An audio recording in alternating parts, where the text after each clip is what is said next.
As I told you on 9/11, I suddenly realized it was my task to make difficult books readable, which is what I've done on the back table. I sometimes describe myself as a man who reads big, thick, old books and writes modern, small books that anyone can understand. And actually, I rather enjoy it. I don't surf the web. People are disappointed when they run into me sometime, and some other counter-jihadists, they go, "Have you seen my website?" No. I don't even go to my own website. I have very little interest in the web except for Craigslist and Yahoo headlines and Drudge. That's it. So I like reading big, thick, old books. I really do. But I thought when I got my books written, in which the Quran was easy to understand, here's Muhammad, easy to understand, all these books on Sharia and everything were easy to understand, I thought, we win. No, we don't even have game. Because what I discovered was, other than a minority view, and trust me, you are so minor, everyone else's reaction to the knowledge, to the answer to question, what is the true nature of Islam, react in fear, hatred, and anger. When I try to explain to people something about Islam, they're terrified. So I thought people would run when I got my books published, and indeed they did run away from me. So I thought there was just one great question. What is the true nature of Islam? But I found there was a second question more important. Why are we afraid to know Islam? Now, remember I told you about stories? Here's the thing. My books are factual. They work here. But in dealing with human beings, if you're going to make a sale, any salesman will tell you this, the facts are secondary to the feelings. And where you get feelings is from stories, amongst other places. And I began to think about, why is everyone so afraid even though they don't know anything? Well, it turns out they do know little figments of stories about Islam that involve violence. And the knowledge that they were into the slave trade does not come as a shock, really. So, remember I told you that the house of Sufism was like a palace with a smell coming up from the basement? Everyone smelled that smell. They just don't want to talk about it. But it's somewhere deep in the back, almost primordial mind. So, the problem is we don't know the history of Islam. We don't know the answer to this question. This is the world of Islam. How did it happen? You can ask very intelligent people, and they will not be able to give you the answer to this question. How did North Africa go from being European and Christian to becoming Arab and Muslim? How did that happen? And is that an important question? How did the Middle East go from being Christian to Muslim? And is that an important question? I think it's an overwhelmingly important question. All right. Now, to understand how that Islamic world came about, we're going to have to go about and see how Islam entered our world. Now, to do that, Islam entered the world of the Byzantine Empire. We know that in the Sirah, Muhammad's life, his last days were spent killing Christians and subjugating them. After he died, that process continued. So, let's describe the world that Islam invaded. Now, we're told that the Roman Empire collapsed when the German barbarians invaded Rome. You all heard that story? Well, that's false. That is not true. It is wrong. What happened was, after the German barbarian tribes invaded Rome, they set up their own version of the Roman Empire. They retained classical culture. They spoke Roman. They hired Roman philosophers and Roman attorneys to teach their children and to run their schools. They came into the Roman Empire not to destroy the empire, but just to get the goods for themselves. The eastern part of the empire, so-called Byzantine Empire, is over here. Now this is after the German invasion. The important point is this: there was still a classical empire. It's not collapsed. Then, after the fall of Rome, the Byzantines gradually exerted their political influence till now this was the new form of the Roman Empire. This is the Byzantine Empire, and it is about to be invaded. This is the classical world that Islam invaded. Notice that the classical world is still up and running. It's critical to remember that. It was now weak, but it was still up and running. We're going to see what caused its collapse. Here we see in 25 years, 3 stages of development of the spread of Islam. This is 25 years' work. How is it that the Arabs were able to do to the Byzantine Empire what the Persians could not do in Iran? Here's the answer to that question. It has to do with Iran, actually. The Greeks and the Persians had been having wars since forever. All right? The 300 at Thermopylae, that was about the Persians. All right? Alexander the Great, he defeated the Persians.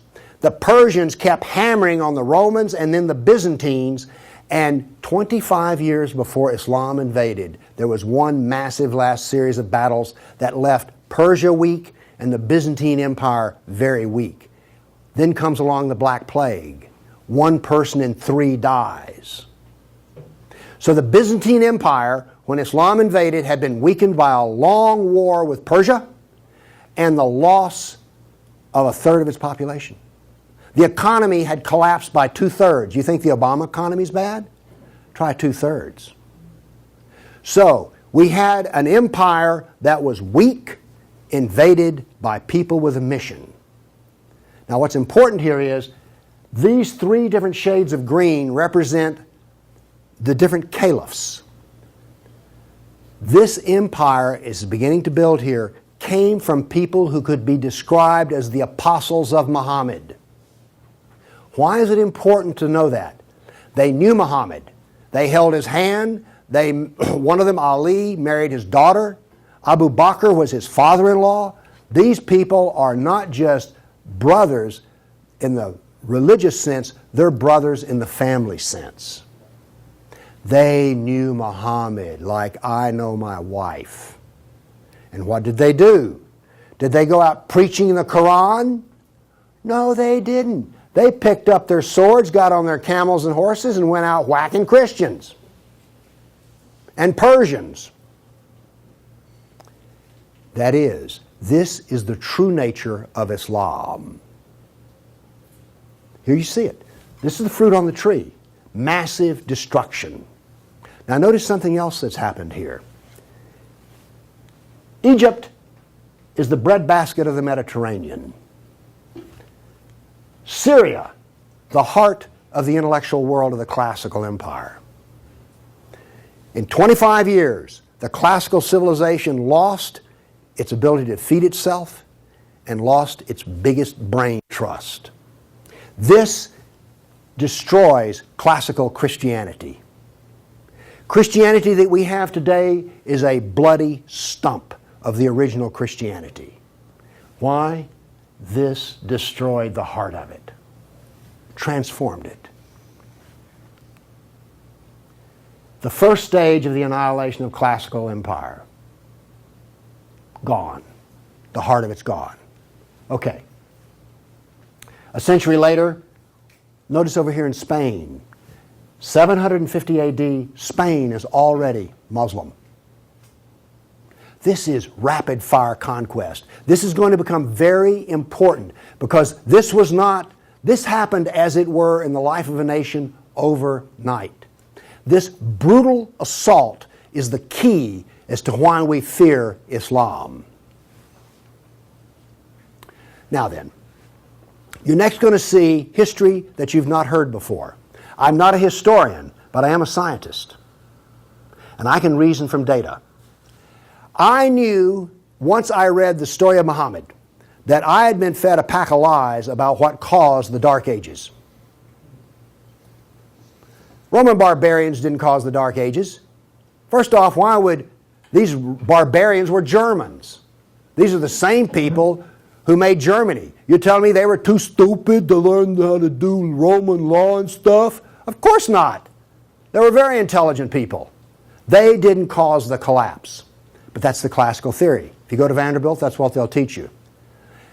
Here we go with the data. There has recently been a lot of classical ancient works that have been translated and put into a database format so they can be accessed. There's been massive archaeological research under the ocean and at the edge of the Mediterranean. From this archaeological research, we're able to track history and economies. All right? That figure I gave you about how the economy collapsed, that came from the study of sunken vessels. Because if you're not buying much, if 1 in 10, let's say 1 in 10 ships is sunk. That figure's not that high, but whatever. If you see a lot of sunken ships, there was a lot of ships sailing around. When they go down, the economy goes down. So from this data, we know a lot. And this, in particular, the database of ancient documents, gives us 548 battles that Islam fought against the classical world. This is all new information. I've talked with people who consider themselves history buffs, and they go, well, let's see, battles of Islam against Europe. Let's see, we've got the invasion, we got Tours, we got the invasion of at Gibraltar, we've got Lepanto, Gates of Vienna, collapse of... Okay, that's 5. You talk to a historian, and those are the 5 battles they can scratch up. And I remind you, you can have all of these slides if you just send me an email for it. Okay, what does this new data show us? It shows us this. See the white spots? They're brand new battles. They're going to change to red. These are new. Every time, I want to show you this all over again. Every tick is 20 years. The new battles for that 20-year period come up in white, then they fade to red to show you the history. So white's what's happening right now, red has happened. Let's see how these 548 battles act out over. We're going to watch, in 70 seconds, we're going to watch 1,200 years of conquest. Look how fast this is happening. Bam! Here comes... You didn't know France was hammered that hard, did you? You heard of Tours. Watch what's happening in Spain and the islands. Now, many of these raids or battles, if they're at the coastline, are slave raids. The slaving that took place in here was extensive and went on and on. All of this work is also happening now then. We're now into the golden age of Baghdad. This is the punishment that's being handed out to Christians everywhere. In Spain, after one battle, there were knights' heads were cut off and they made a pile so high that a man on horseback couldn't see over them. All of the European civilization in North Africa is now gone. I have a question. Have you read the 13th tribe? No. Okay. Now, pretty soon, and by the way, there will be a period of time, and you can see the clock running up here, there will be a brief blip of 5 battles that occur in North Africa, the Barbary Pirate Wars. We're on there.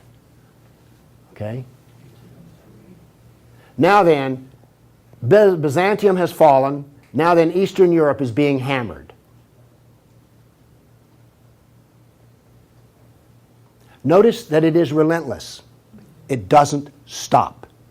This is the history that you're never told about. This is the history that explains how all of this came about.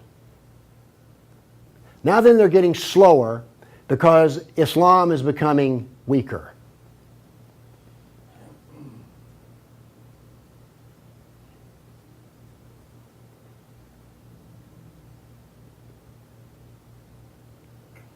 Why was it becoming weaker? Corruption. All empires collapse from the inside ultimately. Okay.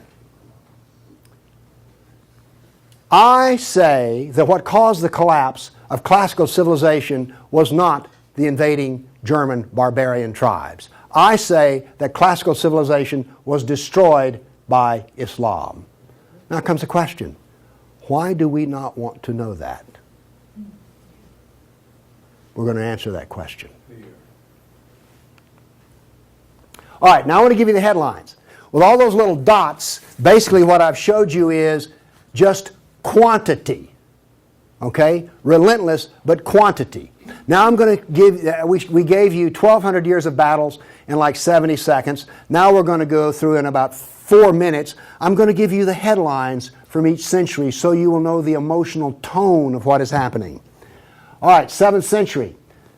Muhammad sent Khalid out, the sword of Allah, to the Jazima tribe to offer Islam. They refused. He annihilated every one of them.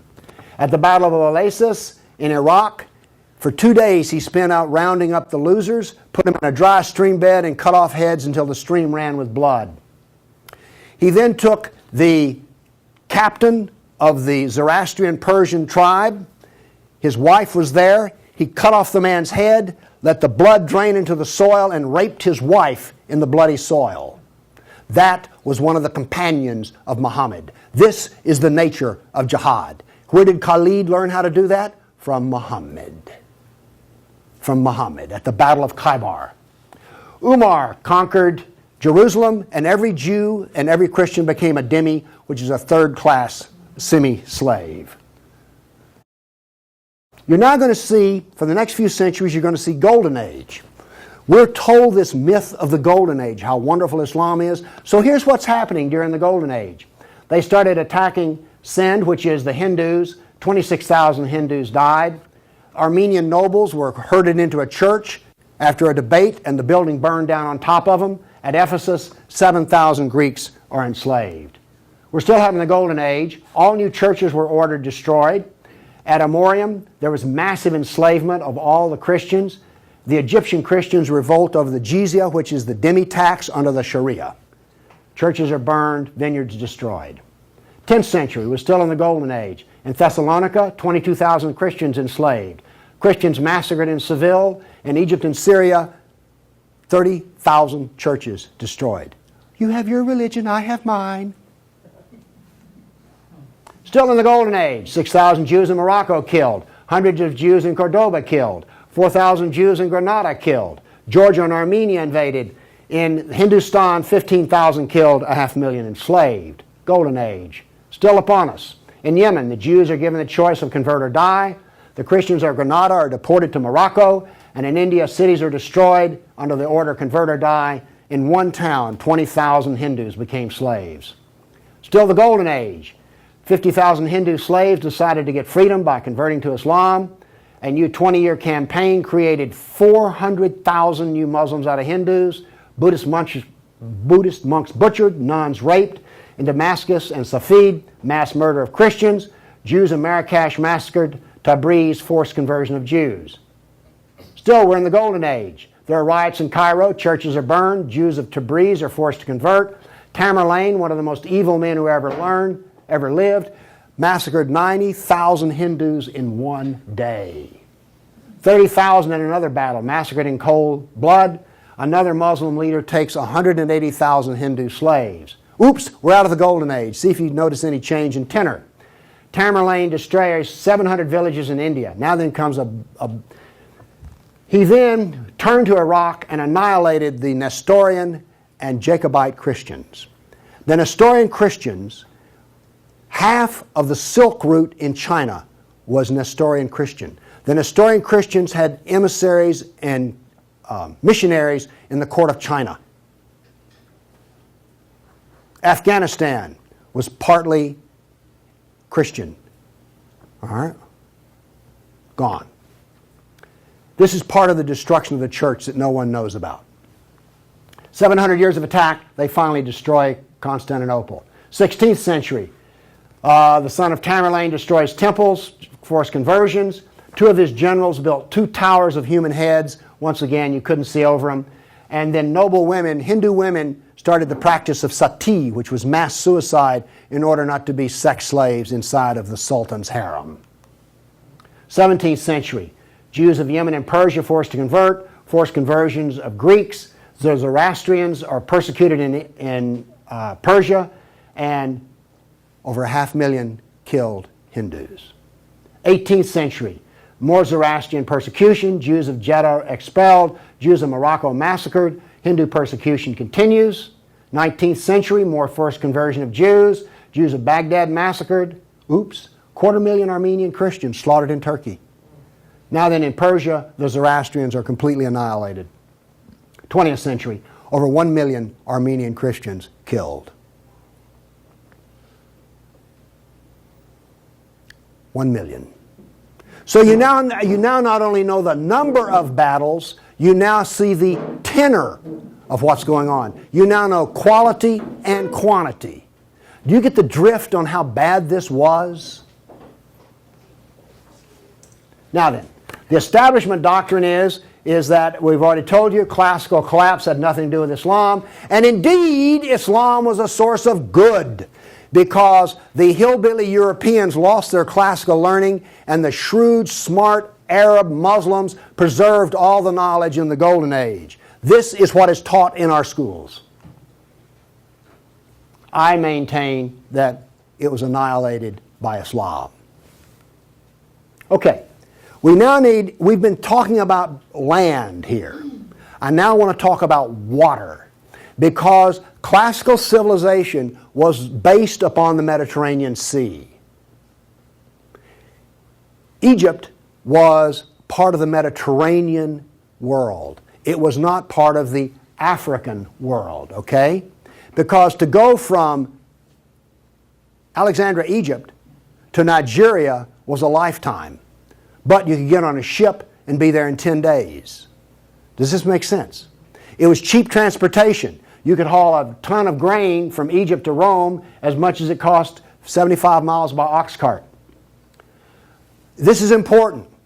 I'm going to be driving back on the interstate after I finish talking here. I do not expect to be attacked or shot at on the way. I presume that the interstate is safe travel. Used to be that way under the Roman peace. That ended. The importance of naval work, as many as 500 boats could be in the harbor of Constantinople. The collapse of the freedom of sea. Let me show you something. Now we know this from history, the data. Rome used to communicate with France by boat. After Islam, they went overland through the Alps. Why did they do that? There was no longer freedom of the sea. Here's interesting. The Black Plague was a known problem in the Mediterranean. It used to take 4 months to get from here to Constantinople because there was sea trade back and forth. Well, that was eliminated. So now then, when there was an outbreak of the Black Plague, it went from harbor to harbor, all around here, and it took 4 years to get to here. Do you see the point I'm making? There was that little freedom of trade. As a merchant striking out to do business, you could wind up with your ship gone, your goods gone, and you're in chains, enslaved. By the way, this cuts down a lot on commerce. A brag. The Christians couldn't float a plank on the inland sea. What did this do? It isolated Europe and impoverished Europe. So, you know the business of the Barbary pirates? You know the business of the Somali pirates? Same. It is Sunnah. It is Sunnah, the way of Muhammad. There's a famous hadith which is repeated endlessly in which Muhammad awakes in a dream and he sees his jihadists sailing the inland sea. Islam always practices, where possible, economic warfare. Muhammad attacked caravans. What was attacked in New York? World Trade Center. Ooh, Trade Center.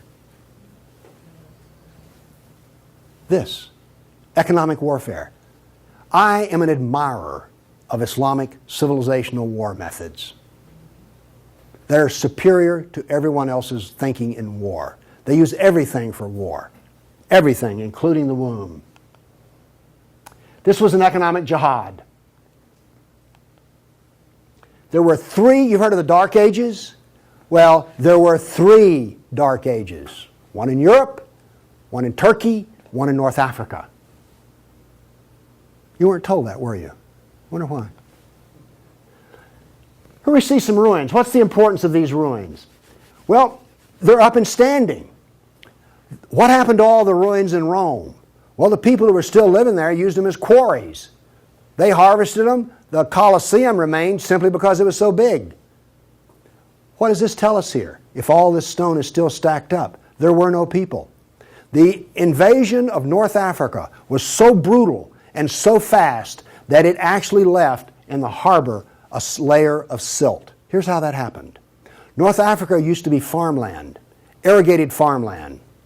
The Romans, clever men that they were, put along the roads in North Africa olive trees for shade and for keeping the road fixed for free. Because what would happen is you would bid on buying a lease on a stretch of Roman road in North Africa. You maintain the olive trees and the road, and you got to keep the olives. So the Romans got money from selling the lease, and then they got the road fixed for free, and somebody has a business making money. Is this clever or what? That all ended because the invading Arabs were not farmers, they were herdsmen. The people there were Christian, and so therefore, when the average Arab family would own 50 goats. They put their goats out into the fields of Christians, and the Christians as dhimmis had no right to protest. Between death and the erosion of the crops, there was this produced a layer of silt in the harbors. So that's how brutal, hard, and fast came about this collapse of economy in North Africa. What was left for a European economy? Furs, lumber, swords, and slaves. We're now really getting to one of the points where we don't want to know this history. Anybody here all real proud about how some of your ancestors were taken off a coast in Italy and then put into a harem in North Africa? And now you have children from that who are distant relations? You see, you may have distant relations in the Arab world you don't know about because 1 million Christians were sold into slavery. And by the way, the Venetians helped to do that. And another embarrassing piece of news is this.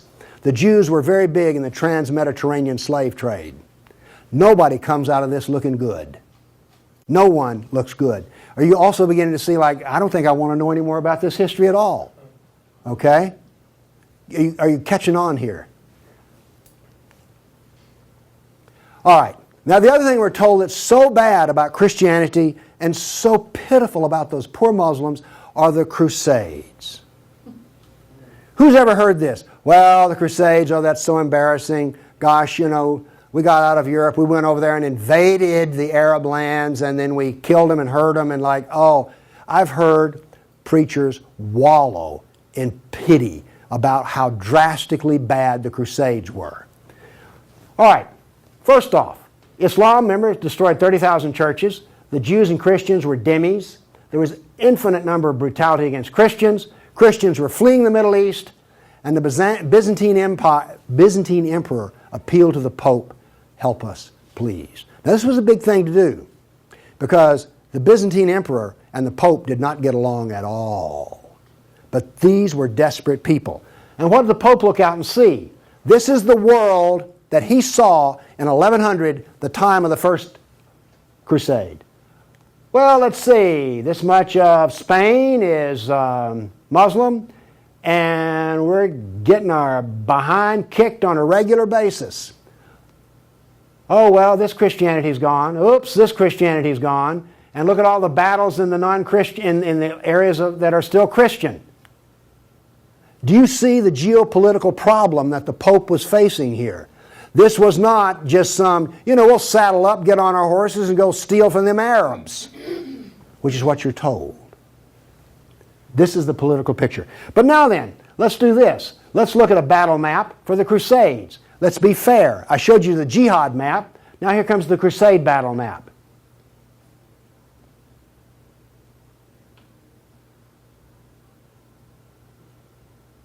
We're almost done. That's it. Now we're told that the Crusades are the moral equivalent of jihad. And therefore we need to be ashamed and whine and cry. All right.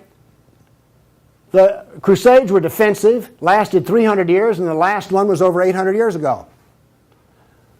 All the jihad was offensive, lasted 1,400 years, and it's happening right now. in all probability, some Christian is being slaughtered in Nigeria today. Now, is this moral equivalence?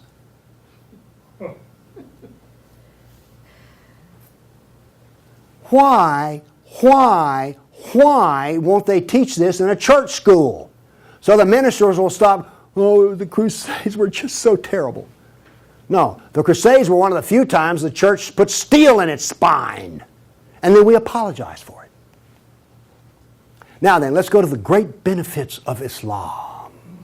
We're told about two different golden ages. We're told about Andalus, the wonderful empire in Spain, in which there was multicultural peace, and Jew and Christian and Muslim all lived together in a golden age in Europe.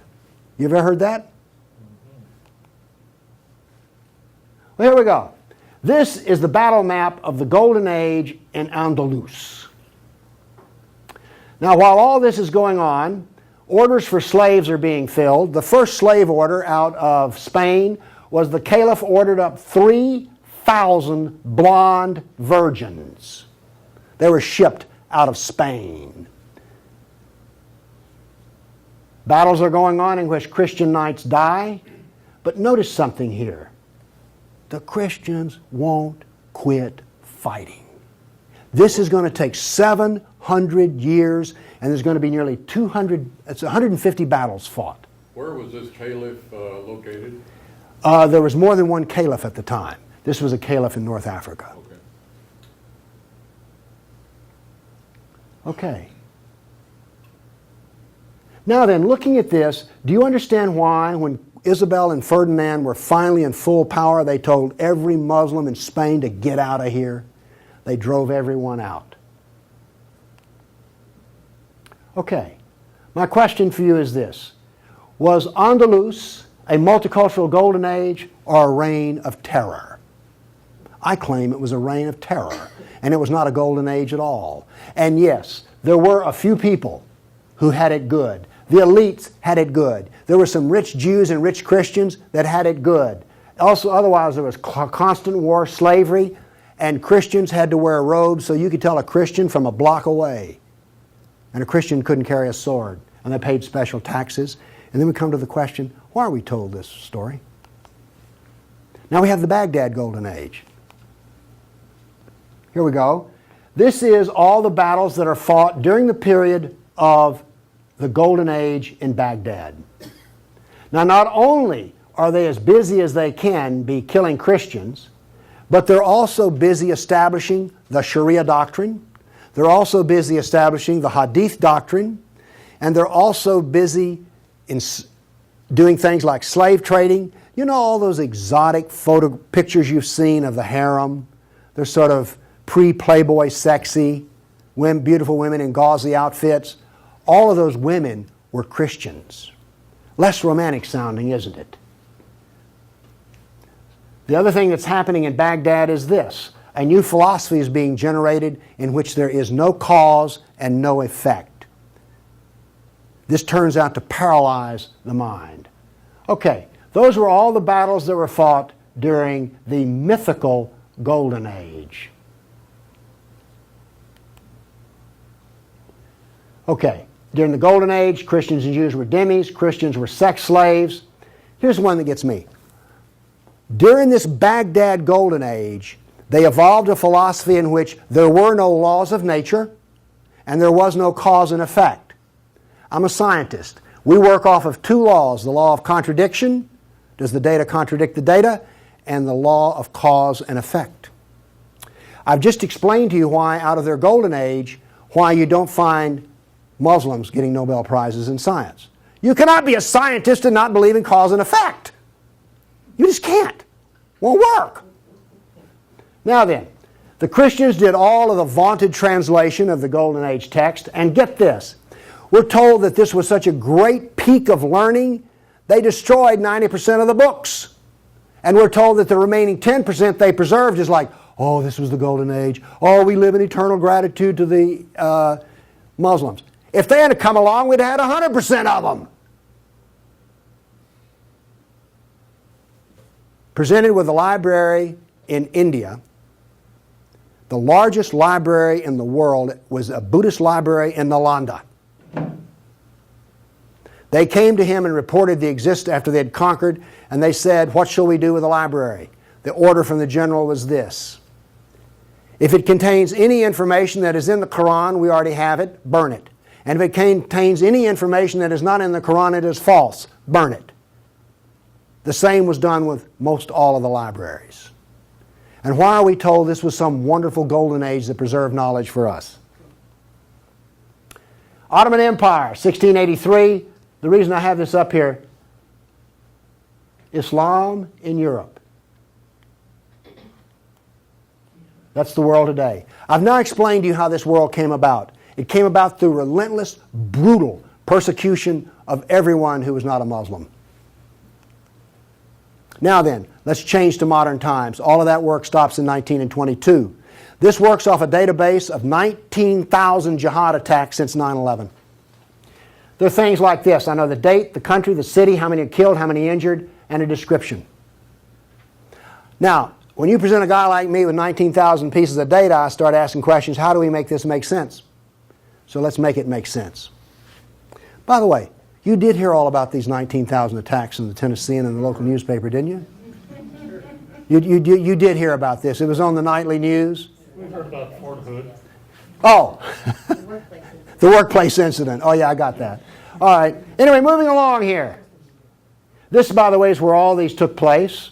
I think that's interesting. And you'll notice something. This is the Islamic world, and it all centers around it. But notice how much is happening in Europe. Okay. I take the data and I parse it and I divide it. I use Islamic doctrine to analyze this data. What does Islam insist on? Well, in my first lecture, I told you they're fixated on the kafir, right? So I use the kafir to analyze this data from an Islamic standpoint. See, I'm the ultimate multiculturalist. No, really. I'm the only person you've ever met who analyzes Islam on the basis of Islam. Here we go. Here we have, in the last 10 years, the total number of attacks. In the green, we have Muslim on Muslim violence.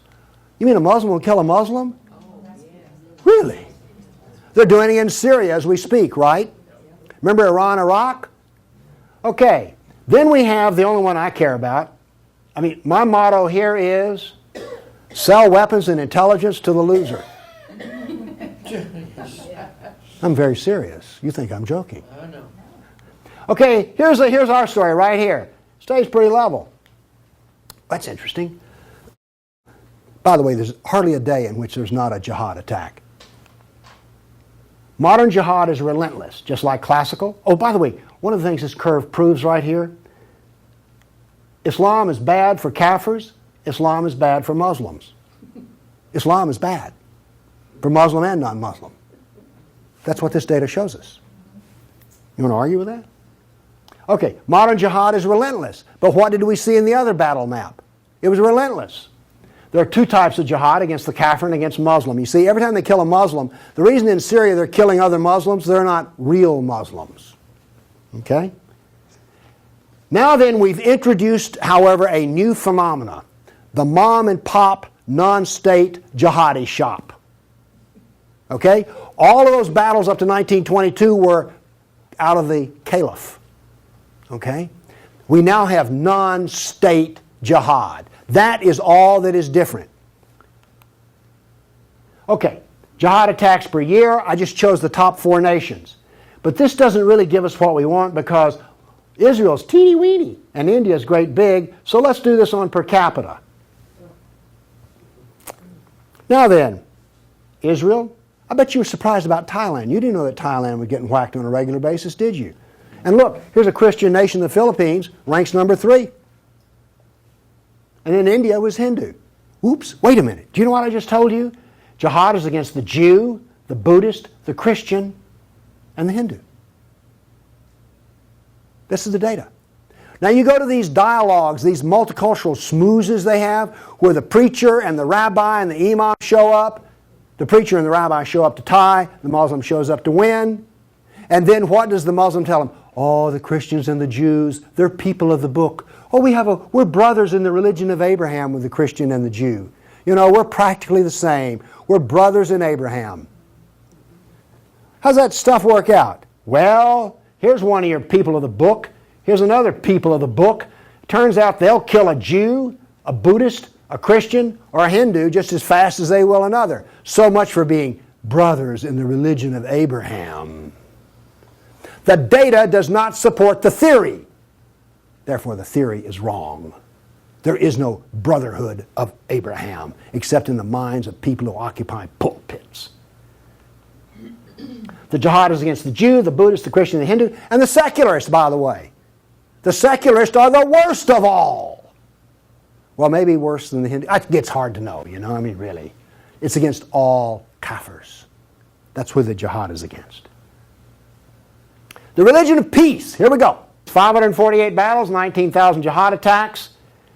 In 12 decades, in 1,400 years that are jihad-free. Therefore, Islam is 91% violence and 9% peace.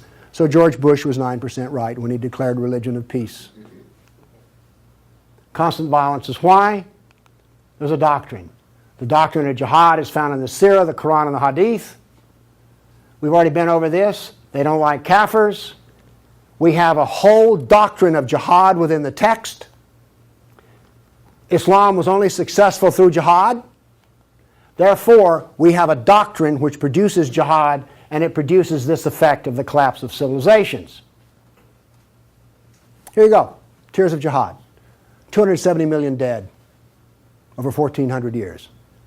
Read them and weep. Read them and weep. The doctrine drives history. History shows the true nature of political Islam. Political Islam is the enemy of all Kafir nations. Here's an intellectual history. In 1,400 years, I've read a lot of old documents. They never talk about the Muslim. They talk about the Arab, the Turk, the Moor, Al-Qaeda, Asian. And it's always been by specialists. And today, all the established specialists are apologists for Islam. Why was the Quran code not cracked in recently? How come we don't teach Muhammad? And why is the Golden Age propaganda taught? Why do we remain ignorant and keep suffering? I maintain there's a reason for this. I maintain that this constant brutality over the centuries has produced in the Western mind the equivalent of the abused dog, the beaten wife, and the raped child. We do not think correctly. Everybody's seen the beaten dog that when you approach it, that is the Western mind. We deny the attacks. How much jihad is ever reported? The churches will not even admit that a Christian suffers anywhere. Fear. Muhammad used fear. Any public critic of Islam has a certain fear element there. Guilt. Oh, we haven't treated Islam right. If we treated them better, everything would be good. We don't teach the history. We humiliated. Who here is going to go home and brag about how your ancestors were slaves, how your history was annihilated, and that all we teach is the lie of the Golden Age? Have you not noticed since 9/11 how bitter and angry politics has gotten? The reason is we're not allowed to get angry at the enemy, so we get cranky with each other. We're powerless. Anybody want to debate about this? The abuser. Muslims will not admit they sold a single slave or ever killed a person. They're arrogant and self-confident. Islam is perfect. Word Islam means submit. They expect submission out of us, and they get it. Islam is the victim. After 9/11, I heard this. The real victims of 9/11 were the Muslims. You've heard that anywhere? After 1,400 years of jihad, brutality, enslavement, theft, deception, rape, annihilation, and insults, the Kafir mind has become identical to that of an abused victim. Our only solution is to face our history and welcome it and embrace it. This is exactly the way we will heal our nation, is the way we heal a person who's been brutalized. You have to go back to the original event. And this is why we are afraid. Thank you.